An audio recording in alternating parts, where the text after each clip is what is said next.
the New Zealand Tech Podcast, brought to you by Gorilla Technology, proactive and strategic IT. Hey folks, greetings and welcome along to the New Zealand Tech Podcast. Good to be back again. And Bill Bennett, great to have you joining us. How are you today? I'm good, Paul. Excellent. I know we did have a few technical difficulties with getting kicked off today, but thank you for your perseverance logging into the streaming platform. We have finally made it. We're live, so that's good. And of course, most people will be listening in through the audio podcast. But just a little bit of a reminder, folks. Most Tuesday afternoons at around 4 p.m.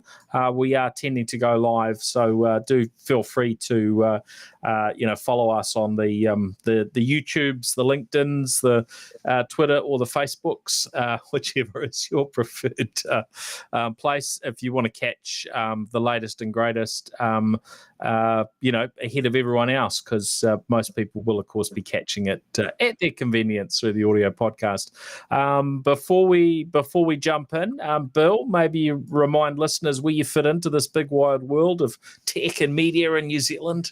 Well, I'm a journalist. I write about business and technology. I've been writing about business and technology now since 1981. So that's 40 years of doing this. And I have a blog. I'm here, I'm there, I'm everywhere. And you can want to look.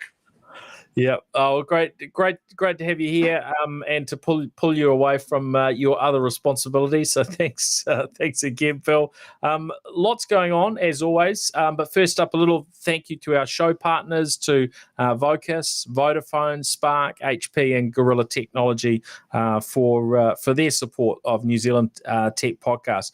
Now, first up, I was quite keen to delve into what we've been hearing about a startup called Aerotime.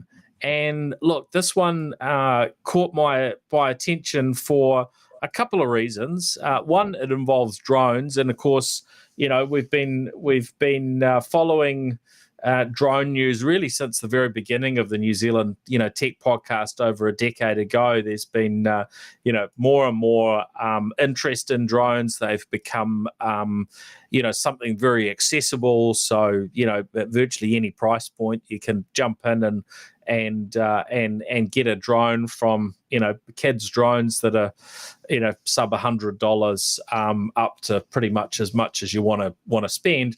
And of course, being a time of war at the moment, we've been hearing a lot about how drones have been being used to particular effect for Ukraine and their defense.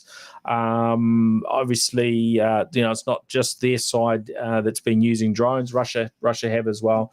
But this whole sort of drone phenomenon it just continues to evolve, and this new invention from Pipervision, a New Zealand based startup who have got government support, have been working on this project that really aims to reduce the impact of foggy days on our flights. And if you try to fly in or out of Wellington, probably especially, which is probably had the most issues, but really most airports in New Zealand are impacted at some time or other, usually during the year, by fog. It's it's a real disruptor.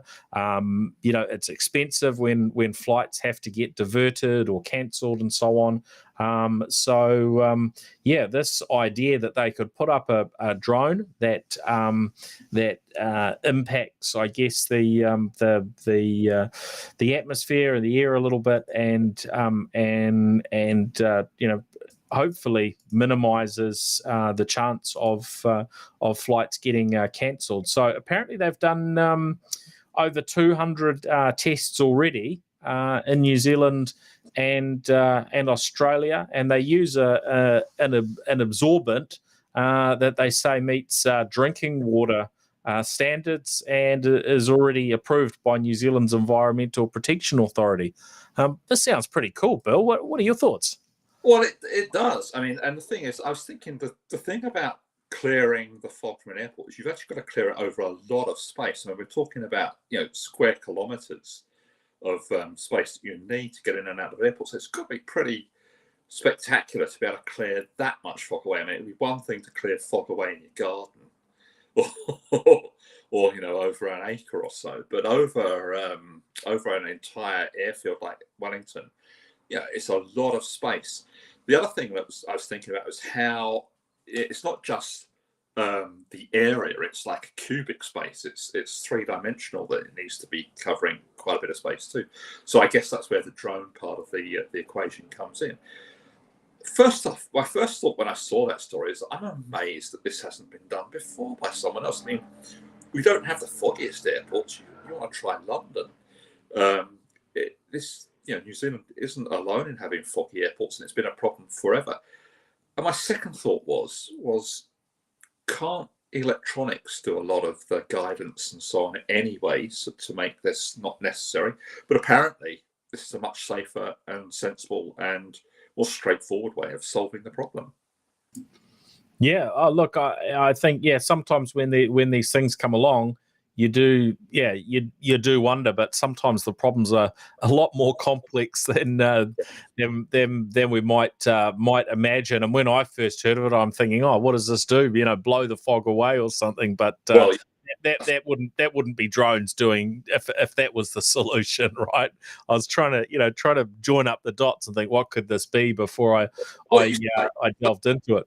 But I have heard stories about helicopters blowing the fog away from at times when it's necessary. So it could have been that, but no, this is actually some kind of chemical thing. Apparently, it's a natural chemical, as you say. It's quite a safe natural chemical. Well, that surprised me too, because like you, I thought it probably has something to do with blowing the fog away, but no. Yeah. So, very, very pleasing to hear. Now, another thing on a local front, there's been a little bit of media coverage around, technology going into pack houses, and I think this is a sort of an ongoing involvement, really, because the technology just keeps getting better and better in terms of what can be used on our farms, what can be used on our orchards, the one that was in the media today, and they must have put out a little bit of press because it has got picked up, or a little bit of an effort's got picked up, is this Aporo 2 robotic produce packing machine, which is being used for apples predominantly.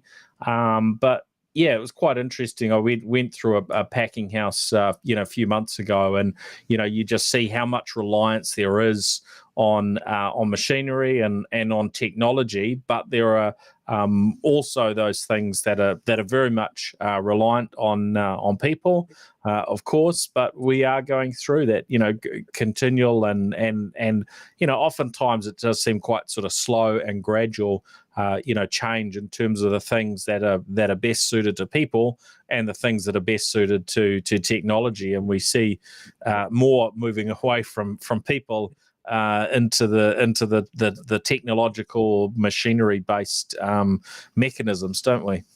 Yeah, and the other thing you've got to factor in this is that the cost of employing people for things like packing houses and so on has shot up over the last couple of years. So the financial equation's changed a bit. So what may have been a marginal technical solution 2 or 3 years ago probably isn't now, when salaries and wages are higher for people in packing sheds and what have you.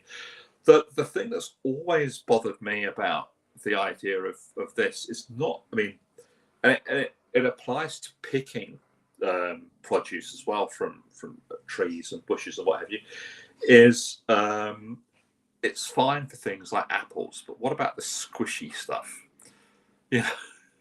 But at the time that they're picked, things like kiwi fruit and apples and so on are quite firm. I guess things like peaches and nectarines and so on are quite firm. Certainly things like avocados would be firm at that time. But something like, say, grapes or plums might not be so firm. Certainly strawberries wouldn't be firm. So I guess that's the barrier for these things, is dealing with fruits that are firm and soft. Yeah, look, I think there'll be an ongoing journey on that front, and I have seen some robotic technology that's designed to be able to deal with things in a very, very gentle manner. So no doubt over the years ahead, we'll just continue to see that that transition. And of course, New Zealand's been, as have other countries, massively impacted with new folk not being able to come into the country, and that's impacted things based on. What we hear is there's kind of a lack of interest from current generations to be out fruit picking, whereas certainly my when I was growing up, I remember one of my brothers going off and doing a season fruit picking in Roxburgh, I think it was, and that sort of thing was reasonably common. But it's and I think I probably even did some sort of a school holiday type job, a little bit of fruit picking. I don't know whether I lasted more than a day or two, but there's a change, and technology is ultimately going to be really good at a broader range of things over time. And if we look to Tesla's new factory, which just opened in Berlin, their new gigafactory there. Tesla released a video over the weekend. I saw that. It's really cool seeing this fly through. And I ended up sort of sharing it on my LinkedIn over the weekend, because the other thing that had caught my attention was that Tesla seems that they're able to pump out a model, Tesla Model Y, in about 10 hours through their this new factory. And what we're hearing is that Volkswagen, who also in Germany, of course, a German company, that I think the details were for the ID3, which is in their main electric vehicles right now, takes about 30 hours. So it's been quite fascinating, sort of following some of what's been going on there, and but the fly-through video is just impressive to sort of see what goes on inside that facility. But noting that a traditional automaker that's making a somewhat similar sort of vehicle is taking 3 times as long to make it is in part a reflection of the innovation and the technology that Tesla have utilized within this factory and their other factories. Of course, they use the Giga press, which I think comes from an Italian company, to effectively cast parts of the vehicle, which automakers didn't do until Tesla started doing that. But what we've heard from the chair of Volkswagen is that they're looking to head in a direction that in many ways will emulate what Tesla have been doing, and a lot more robotics and automation, and by the looks of it, this casting technology as well. So there's a lot less pieces to put together. So I think there's a big roadmap ahead of us over 10, 20, 30, however many years to move more of these manual things across to the bots, Bill, to handle. Well, there's an aspect of this that I'm fascinated by, and it's how does technical support work for these things, for packing shed robots and so on? I mean, do the manufacturers have their own support networks, or is it outsourced to a third party? And wouldn't that be quite a nice job to be in Central Otago, being the guy who goes around fixing up packing shed robots? I think that's it's a bit like the modern equivalent of the the old stories of the vets and so on going around to rural farms. It sounds like quite a pleasant way of existing if you're a tech person with a rural bent. I think that could be quite pleasant. Yeah, that sounds pretty good. And I guess you might get to try out a bit of fruit when it's in season. And then what do? Take the off season off, or do you then head up to the northern hemisphere and do that? Because I guess there will be something in the other season that needs fixing. Trust me. So interesting. Now, the other thing that caught my attention in terms of local. Locally relevant topics was to do with new legislation, coming through the data and statistics bill, and this was an opinion piece that was published in Stuff from Thomas Beagle, who's the chair of the New Zealand Council of Civil Liberties, and really the question being raised is why does Aotearoa New Zealand want to replace our Statistics Act with a new law that greatly extends the power of the government statistician to collect, aggregate, and share data, all the while reducing oversight and ignoring any possible downsides. Look, this I think is quite a fascinating, topic, Bill, because there are huge benefits to having and collecting more data, but there is also a flip side to the whole thing, and we kind of have to get that balance. We have to get that balance right. So I think it's good to see it, getting picked up, getting raised in the mainstream media. But there really hasn't been a huge amount of discussion, around this bill. Have you had much of a look just yet? Any thoughts on it? I just had a brief look at it, and I think there is I think Tom has picked up on the key thing here, which is that there's, on the one hand, you have like an attitude in government of we don't really trust these tech things. It's a bit unknown to us, and we don't really trust things. And then there's the other side, flip side, where at times they're naive and they trust everything. And I think that anyone in government struggles to get that balance right.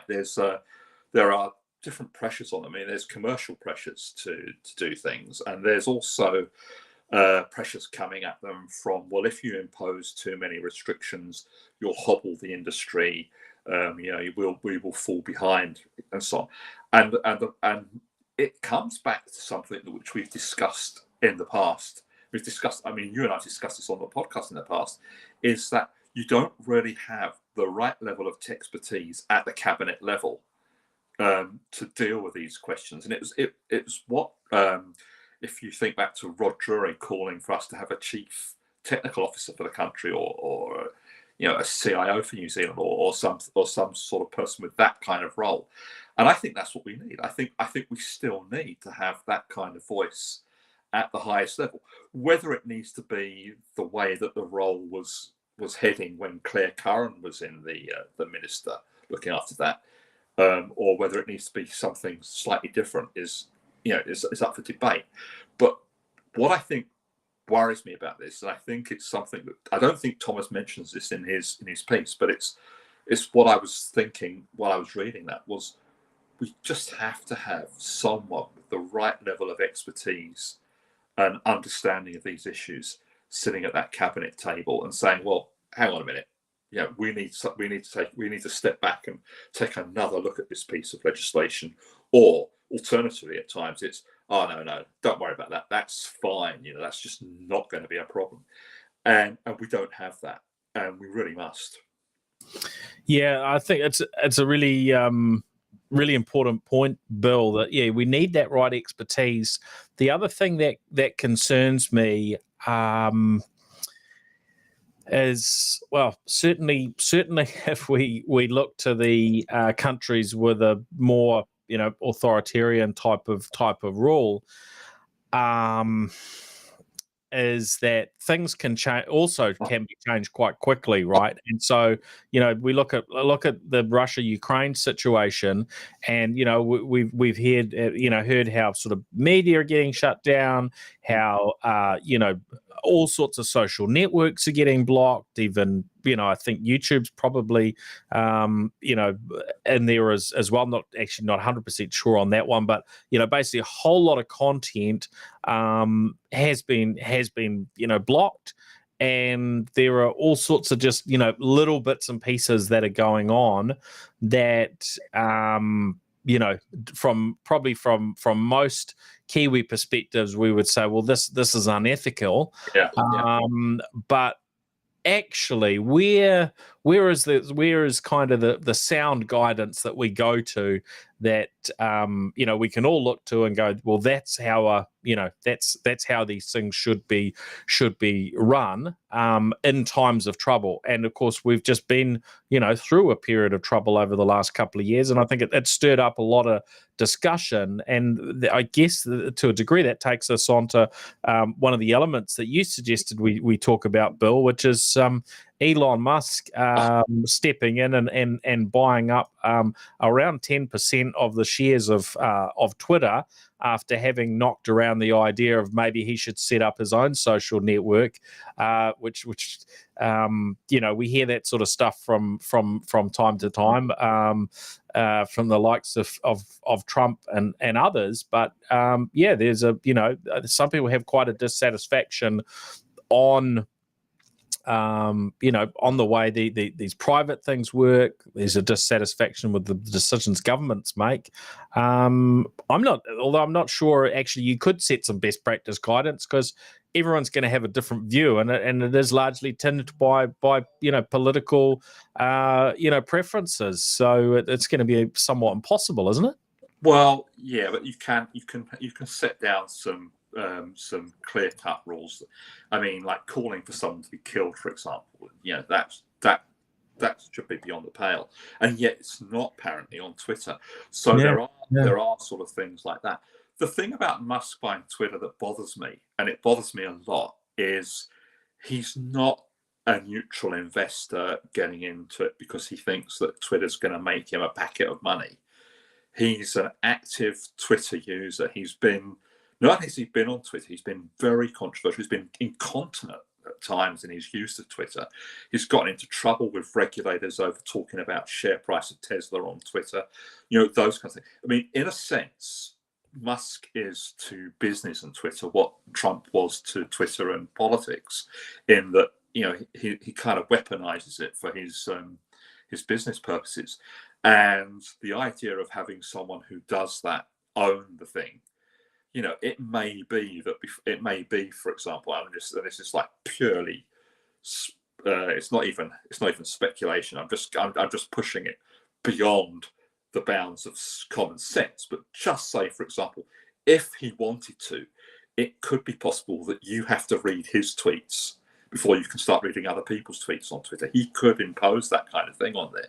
I don't for one moment think he's planning that, but he's not buying it. I mean, although he made a lot of money, because when he bought that share of the business, the price shot up but that was on the news of him buying. So yes, he did make a profit from doing that, but I don't think he's buying Twitter as a money making investment. I think he's buying it for other purposes, and that kind of bothers me. It would kind of bother me. It probably kind of bother everyone if someone decided they were going to buy Facebook because they wanted a platform that they could use. So that aspect of it bothers me, and I hope that there's proper governance in place to make sure that he can't do that. But I've already read that he will get a seat on the board as a result of his share purchase. Yeah, with that type of slice, that's inevitable, isn't it? Yeah. I mean, 2% would buy you a seat on the board as a rule. So I see that. Look, the problem with Musk is he's the nearest thing we've got to a kind of James Bond villain. I'm not saying he is a villain, but the cliche Jonathan Pryce villain who's built a satellite network, communications network, which he's going to abuse and so on. Musk is probably the only human on the planet today who's got that kind of ability, that kind of possibility. And I'm not saying that's what he's going to do. I'm just saying that he's the one person who's in that space. Look, Twitter will change. I'm sure of it. He's talked about Twitter needing to change in the past, and I'm sure it will change. But it was changing anyway. And the thing about social media is Twitter is probably the one social media platform which has stayed relatively stable for a long time. The others have kind of moved around a bit in what they do and so on. So I think there's quite a lot coming. What I would like to see is I would like to see some level of independent governance of social media. Facebook set up a form of governance which has never really worked. Their oversight board has never really operated as it was, as the idea was initially sold to people. And I think the same goes for Twitter. I think there needs to be some kind of independent oversight, just to sometimes say, well, come on, guys, this is going too far. We've got to stop this. But it's private, and apart from things like stuff that they would do which would break existing laws, governments don't have a right to tell them how to do it. That's where we are. Yeah. It's going to be. I think it's going to be a lot more on certainly on the Twitter and the Musk topics. I know he did a bit of a poll and asking people if they were comfortable with the sort of balance that Twitter had from a free speech perspective. I can't remember the exact wording of it, but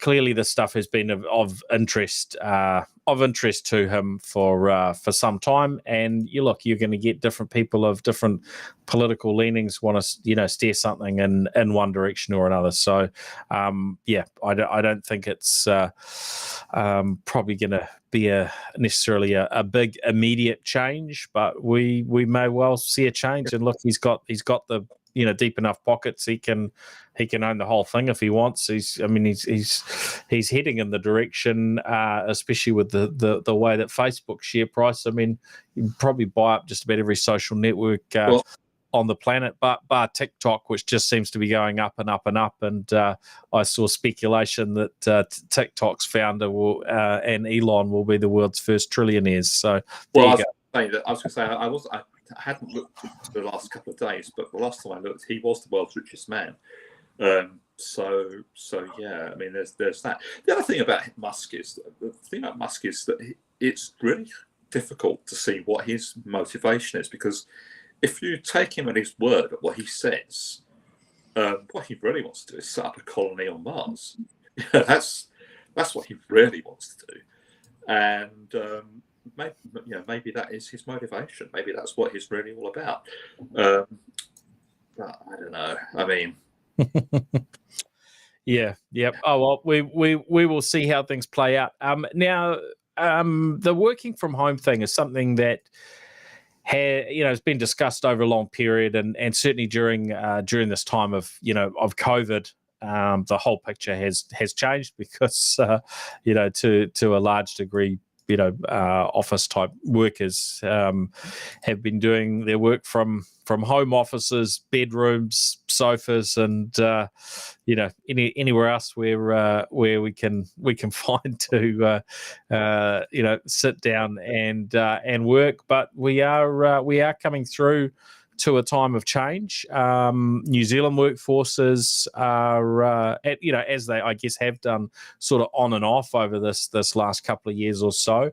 We're set to see offices start filling up again. And in fact, if the traffic I saw when I headed on the State Highway 1 north of Auckland the other day, and I was looking at all the traffic trying to get into Auckland for the start of a work day, if that's anything to go by, we're already back to some pretty full on traffic, which suggests a lot of people back in the office.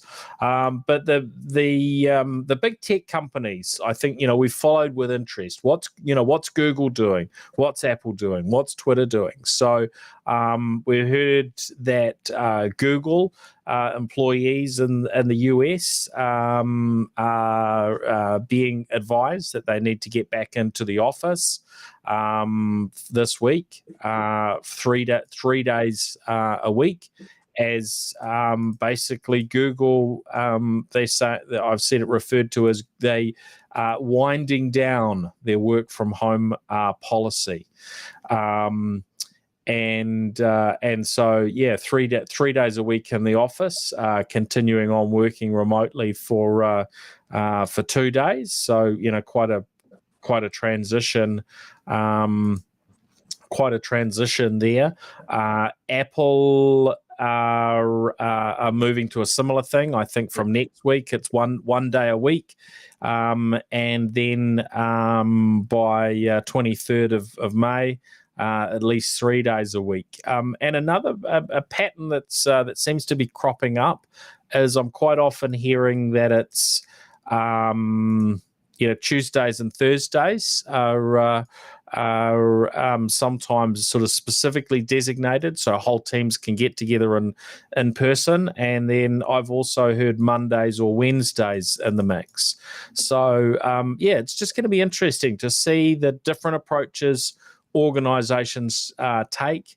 And I think it's going to vary according to the type of work, the type of teams. We certainly have some people that are just 100% happy not to join colleagues in person and work remotely.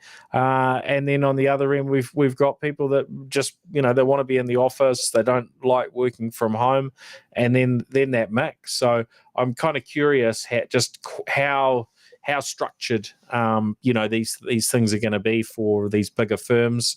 I think smaller firms have probably find it a little bit easier to be a bit more flexible to the desires and wants of their the workforce. But I think life has certainly changed forever in those regards, hasn't it, Bill?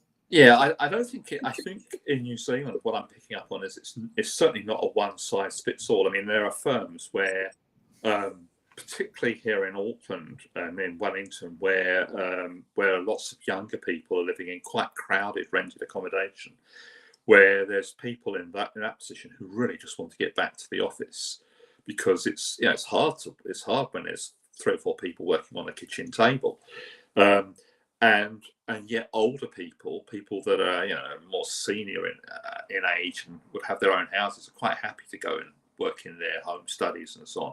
So I think I don't think you're seeing a one size fits all approach even within a company. But what I have been picking up from talking to people, and this is not necessarily in my the tech side of my work, but in the business side of my work, is I'm getting feedback from companies that I've been talking to about this, that what's really gone missing in the last couple of years are those kind of accidental conversations which take place at the cafe, in the tea room, by the border cooler, as they would say in America, where you bump into someone and something happens almost by magic. You just don't have those kinds of accidental, oh, by the way, conversations when you're zooming into the office. You may not even see people from other departments if you're communicating that way, whereas you would if you were in the building. And that's that kind of creative cross-pollination, I think, is what's been missing. So whilst people have been able to go and get their heads down and concentrate on things and perhaps sort of succeed vertically in their speciality, you're just not getting that cross-fertilization, which I think has been missing. So I think there's going to be a case of getting back to the office. The other thing I think is you're quite right, the traffic has picked up, but it's nothing like what it was even now. And normally March would be the worst month historically, because that's when the unis go back and it's before people have dropped out of courses and so on. So round about now, the traffic would be starting to ease off a little bit. It peaks in March, certainly from where I live on the North Shore. And if you go into the CBD these days, you'll notice that it's just not as busy as it was even now. And the cafes are not full, places are not full. So there's definitely fewer people. So the thing I think is, rather than, I mean, you're quite right with what you're saying, but what I think also is definitely that idea that you can now work from home at least some of the time is kind of crystallized in the business area, and I don't think that's going away. I think there will be some companies where they'll want people in more often and start to push for that. But there's always now going to be an element of people working from home. You're right. It's it's definitely changed. But we'll be keen to hear, if anyone wants to share what they're doing, what their organisation's doing. We'd love to hear a little bit more around those changes within different organisations, and and the approach to it. And I guess there's an aspect which may take us a little bit of time to see. How cultures do change, and what the impact is as we experiment more with these different sort of mixes of working. Because look, we've already had, for a few years, we've had a mix of startups and other businesses that have had global workforces that are remote, and in some cases not even able to have in a bunch of cases you're not able to have everyone on the same call, because that's just how you are spread around. And our biggest companies are have been like that for a long time, because you have operations in a whole mix of countries and time zones, so you just can't cross over very easily. But those 4 p.m. calls, well, that is one way that those things have been addressed, right? So which isn't necessarily ideal either, but certainly regularly talk to people that because of the multinational organization they're in, that they've got to spend time at 11 o'clock at night or 4 o'clock in the morning or what have you on call. So not that's not necessarily the perfect solution either. Now, a couple more things I wanted to just jump into quickly before we wrap up, Bill. There was interesting little bit of news from Russia. Now, most of us probably heard of Yandex, who sort of we think of as kind of the Russian equivalent. No one's exactly equivalent to another business, but we think of them as being something similar to Google, big company, search engine, range of services in Russia. And they've had a service, Yandex Food, which of course we would sort of probably think of as an Uber Eats type equivalent, and they have had a data leak, which apparently the blame was put on the dishonest actions of one of their employees, and a whole lot of data leaked. Look, there's always a whole range of fascinating things you can delve into in terms of what are the lessons from these situations and what should change to avoid them. And certainly, here, if they're correct that it was an insider, we do seem to be seeing a little bit more of sort of odd things happening from insiders. And that to me highlights another challenge that has to be dealt with, because those things are much harder in some ways to address than the outsider, right? Because they've just got so much more information, and you have to have people with access to a lot of your data for them to be able to do their business. So there was that aspect, and then the other one was that, and I'm not very good at these pronunciations, but I'll say the Roskomnadzor, which is the Russian communications regulator, have threatened to fine the company up to 100,000 rubles which sounds really painful until you see that converted into New Zealand dollars, and it's less than a couple of grand in terms of New Zealand dollars. So there's this sort of, huge challenge that we're seeing around data leakage and so on, and then we're seeing, well, what's the legislation to back it up? Well, in Russia, a couple of grand. I haven't told people what the data was they leaked, and do you know what it was? I think there was as well as the sort of names and addresses, there was some other interesting data, wasn't there, Bill? Well, what it was, they basically told us what it is that the FSB, the Russian Secret Service, what they eat when they're working late, and also the metadata tells you when they're working late and what times they're working, what hours they're working, of course. And it turns out that there was a lot of them that were working a lot of hours in the run up to the invasion of Ukraine, which is But the fact that that was all fueled by pizzas and burgers, was kind of revealing in a way. Yeah. The other thing I saw come out over the weekend was I think it was a blogger in Belarus who shared some footage that had been streaming from I'm not sure it was quite a post office, but it was either a post office or a courier type office where you could you could bring stuff, and they just had a live stream so you could see what was going on in there all the time. The problem was with them live streaming this for certain people is they were coming on in their Russian uniform. You could tell exactly what squadron, division, whatever you call it, that they were from, and they appeared to be bringing in valuable looted goods that they'd taken from Ukraine and trying to send back to their families. So maybe this is one of the good sides of a bit of transparency that this stuff has come out. There's another angle to that is that apparently Yandex has a lot of American venture capital involved.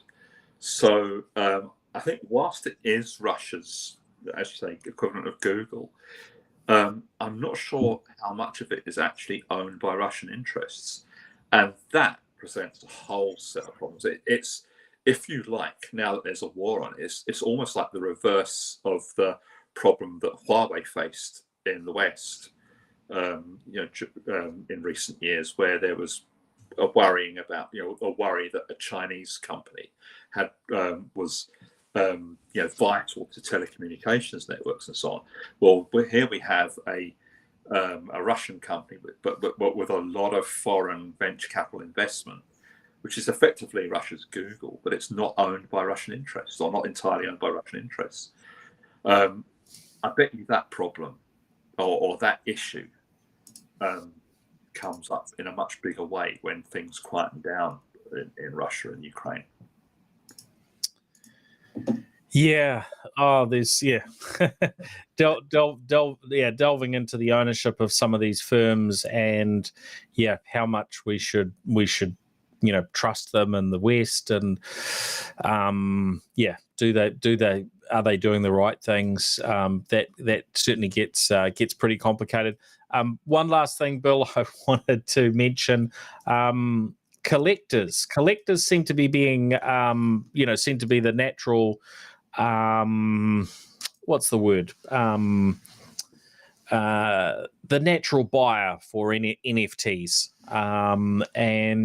so we've really seen it seems to be about all sorts of collectibles, but it was fascinating to see a headline showing that the UK's Royal Mint is working on releasing NFTs this year. And I guess when you look at the likes of the Royal Mint, and we have some similar things here, and a lot of countries where basically you've got coins and you've got stamps that were collectible from fairly for a fairly long period of time. So and they already make, and it's the same again in New Zealand, where the Royal Mint, yes, they need to generate, genuine coins and banknotes, but they also Yes. produce some that are, anniversary editions and all these sorts of things that you would never buy to, put across the counter, because you're actually paying a huge premium for this collectible. So it makes a lot of sense. And it's that are NFTs, right? it's a very profitable business for the Royal Mint to do that as well. It's quite a sizable slab of their profit comes from doing just that, and so it does make sense for them to move into the NFT game. But I don't know. I mean, the jury's still out a bit on just where, I'm sure there'll be people listening that take both sides of the arguments about these things, and about everything to do with Web3. But I don't know if the government should be getting involved at this stage. I prefer just a little more caution, just to step away from it a little bit more if it was my government, but it's not. Yeah. I'm picking, and I could be wrong. That, and the tweet that came out was from HM Treasury, Her Majesty's Treasury, it says the Chancellor Rishi Sunak had asked the Royal Mint to create this NFT. I guess it's pretty. The Treasury is going to be pretty closely aligned to and controlled from a government perspective. But you've got that aspect that governments, they don't want to be seen being left behind. If they can generate funds that way, then sure, they would be interested. And look, I think that it gets kicked around this comment that look, 99% of NFTs are not going to be profitable to buy into. But there will presumably there will always be NFTs, as there are with all sorts of other collections that end up doing very, very well. Now, the 99% figure, of course, is like all sort of stats and so on, and largely pulled out of the air, to put it politely. I was thinking the same thing. Yeah. But the other thing is that my take on this is that we actually haven't found the killer app for them yet. There may be something that we will find that suddenly makes it an essential technology that we just have to all embrace. But we're not at that point yet. We're very, and these things, they take time. It could be that it comes and goes. We've seen enough things come and go in the past. But I think, quite frankly, I think the British government doing this, it's all about the publicity value and and hey, look, guys, we're a cool and trendy government. We know what we're doing in this cool and trendy modern world. I think it's got far more to do with that than any other thing at all. It's purely about branding for the government. Yep. If they come away having generated some revenue to do certain things, then I'm sure they'll be pretty pleased with that result too, right? Yeah, but I think more to the point that someone will get rich on it. Yes. Oh well, interesting times here. Well, it's been very good to catch up and delve into some of the fascinating things going on in the world of tech this week. Bill, was there anything else that you wanted to share today? Oh, look, if you've got an hour, they have. Well, yeah, thanks very much for joining us. Where do people need to go to keep up to date with your bits and pieces of writing and content? BillBennett.co.nz. Actually, there is something that's changed on there, and that is I've started doing a weekly newsletter every Friday of what's going on in the telecommunications sector in New Zealand. That's been going now for a few months, and it's instead of writing like 3 or 4 stories a week, I've decided to put them all together in a Friday newsletter where you can see everything in one place, and people can sign up for that on the website. But there's that. That's going reasonably well. And you can find me on Twitter, of course, if Elon hasn't chucked me off by now. I'm Bill Bennett NZ. And I appear in various media outlets as well. I'm not sure if there's anything appearing this week, but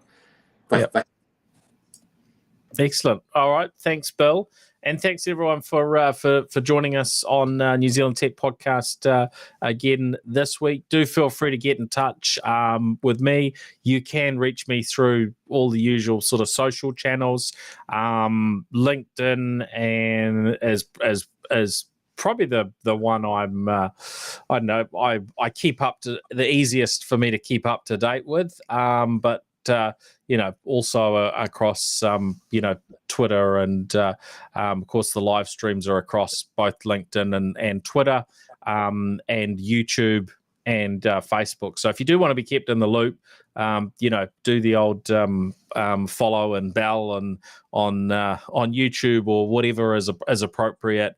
If you want to catch those live streams, otherwise, of course, it's your usual, whatever your favorite podcast app is on your device. So thanks everyone, and we'll look forward to catching you again next week. And a big thank you also to our show partners.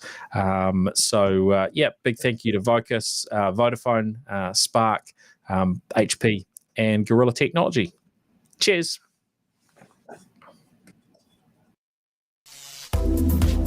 The New Zealand Tech Podcast, brought to you by Gorilla Technology, proactive and strategic IT.